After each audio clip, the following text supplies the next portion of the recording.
نن د جمعې مبارکې موضوع چې محترم حج اوقاف وزارت ټاکلې هغه د محراب او د منبر مسؤلیت صدر الاسلام نه نیولې د اسلام د شروع نه تر اوسه پورې منبر او محراب د محراب او د منبر په الحال زه دلته موجود یم دغه مسؤلیت څه ده او چې کله دغه دواړو مسؤلیت ادا کړی د امت څومره لوړو پوړیو ته رسېدلی او چې کله حق علماو دغه منبر پرېښی محراب یې پرېښی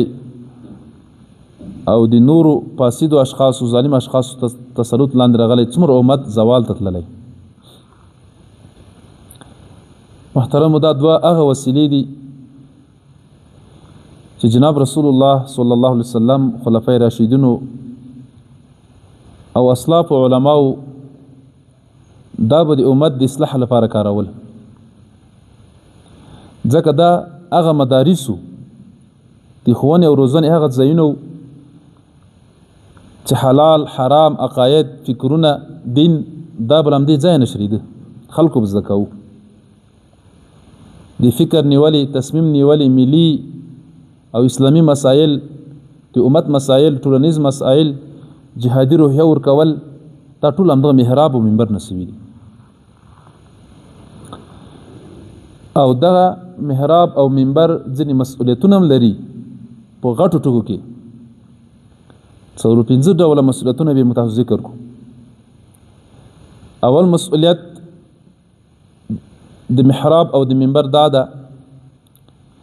چې دا به د الهي احکاماتو د اعلان ځای وي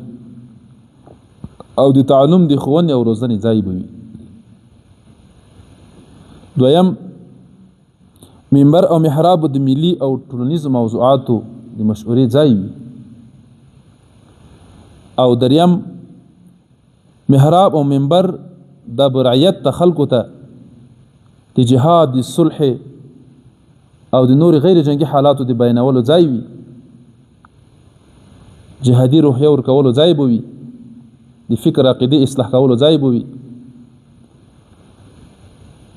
او بل څلورم منبر او محراب د دولت د اسلامي نظام د رسمي فیصلو او پرامینو د صدرولو ځای وي د زړه بنشریږي خلکو ته به رسول کېږي اسلامي نظام داسې حکم کړی محترمو چې کله محراب او منبر د رښتینی اسلامي نظامونو د چتر لاندې وي د رښتینی حق علما او حقانی علما او تصرف لاندې وي بیا د امت ژوندی وي بیا د امت د کفارو د فاسدو خلکو تصرف لاندې نشي راتللی چې کله حاکم ادا کړل سي ګورې محترمو منبر او محراب دا به صرف د دې وسیله نه وي چې یو څوک راشي دلته واړی بستره واچوي بس پنځه وخت لمونځ ورکوه چای ماړی خوره ماشه خله ځه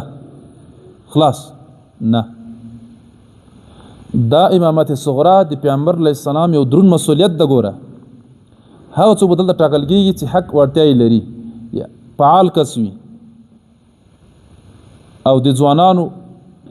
یعنې پنځه وخته لمونځ تر څنګ د واعظ نصیحت تر څنګ د جمعې لمانځه خطابت تر څنګ دلته به درسګاه وي ښوونه روزنه به وي تعلیم به وي تعلم به وي راټولېدنه به وي درسونه به وي